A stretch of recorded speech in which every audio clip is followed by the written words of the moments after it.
Gaming has evolved, and even though last year was one of the best years for gaming ever, we still have to deal with games that try to be the next big live service or the next 100 hours game that feels like a job, or gamers attacking developers because they feel entitled, making this space a really toxic and heavy one.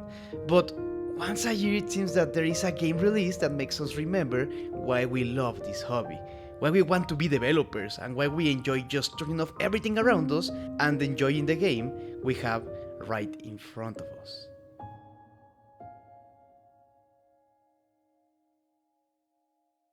Pragmata is the new IP from Capcom, you know, the studio that has Resident Evil, Mega Man, Monster Hunter, Street Fighter, Devil May Cry, and more. And it's really hard to bring a new IP to compete against these others when it comes to the expectation of the players.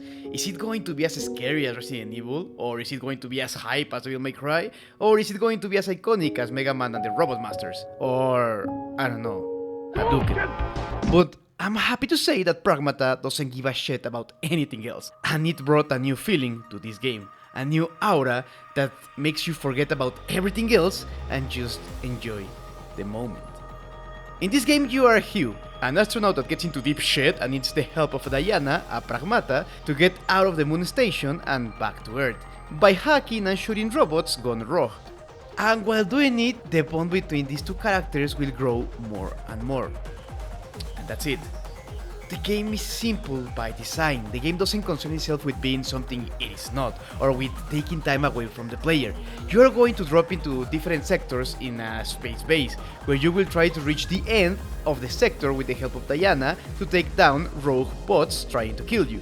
Your bullets don't do a lot of damage to them, so you'll need to hack them with Diana with a little minigame that pops on the screen to open up their defenses, and only after that, Hugh bullets will have effect on them. Like Dead Space and Resident Evil, there are bots that can be stopped by you attacking specific parts of the bodies, but like in Horizon Zero Dawn, there are components that the robot shows after being opened, and those are their weak spots. If you repeatedly shoot those spots with Hugh, you'll do more damage and you fill up the hit bar. And if it is completed, the bot will overheat and you'll be able to do a finisher. It's pretty simple, nothing new, but it's really well made. It feels smooth throughout the whole game, and the most important part is that it is freaking fun. And by leveling up your daughter, you can get extra hacking nodes that will have effects on the hack bot and maybe the ones around it. There is a node that hacks everything close to the bot too, adding any extra hacking effects, like Friendly Fire, a node that makes bots attack each other, or the Critical Damage one that makes your hacking deal more damage and push them to the ground to have easier shots. And with Hugh we have 4 different weapons: the primary one, a gun that will charge automatically, the damage ones that will deal damage, the crowd control ones that stop the movement from the bots, and the super ones that will give you supporting boosts, like calling the bots' attention or giving you drones that attack with you, or a straight up shield. But every weapon outside the primary one has a limited amount of bullets, so you need to use them well and unlock every single one so you can equip them in your base. Making you have to swap weapons and count your bullets is a rewarding system that is reminiscent of Resident Evil games from the same studio. The hacking is smooth, the gunplay is smooth, the movement is freaking smooth. The game doesn't add a lot of new things to the already known formulas, but what it does fucking great. And that's how the game feels. It feels like a lower stakes Resident Evil arcade game, like the old ones. A game you can just jump in, play it and have a fantastic time, not having to be bombarded with Hollywood level cutscenes or a twist in a noisy plot. You are just going through missions with your adoptive daughter, in a really short game, and that is alright. The game doesn't need an extensive plot or a battle pass to make you feel like you are progressing. Risking your life so your daughter can play with her new skateboard is more than enough. In the levels you go, you can collect different items, and some of them are REMs or Read Earth Memories, that will print an object from Earth that Diana can play with, unlocking new dialogues and deepening your bond with the cute creature, making this game feel personal in a lot of ways, because there aren't any more NPCs in the game outside of the computer that give you extra challenging missions that can vary from platforming challenges to a gauntlet with limited resources, or both. It makes this isolation part of the game feel real. There is nothing outside you and Diana, but The game is so well designed that you never feel alone. Diana is the true soul behind the game, from her reactions when you give her a new toy, to her one-to-one dialogues inside the base, to her little quips in missions, or the way she wobbles once you finish a mission and go back to the base. This game becomes that space and it freaking runs with it. It's a simple bond between an adopted father and a daughter that has a lot of meaning in the game. The main character itself being adopted when he was young. So instead of having the same old bot relationship with a lot of conflict, and an alcoholic dad that hates everything but the kid makes him see the beauty in the world, here Hugh has a lot of whimsy too, and he's the one that helps Diana see the beauty and the joy in common activities, making the game have this awesome vibe. It feels so heartwarming and chill.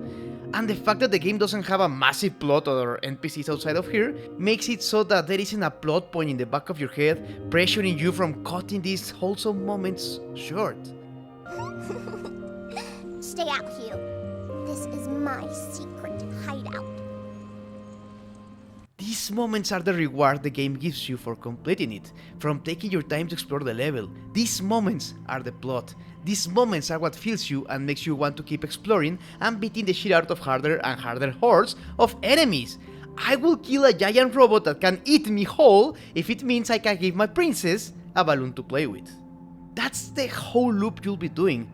You will enter a level, battle robots in an amazing and polished new battle mechanic, then you will explore to get new things to upgrade yourself and Diana, and bring her new toys. Then you will fight a giant hard robot that will give you a key to upgrade your base, and do it all over again.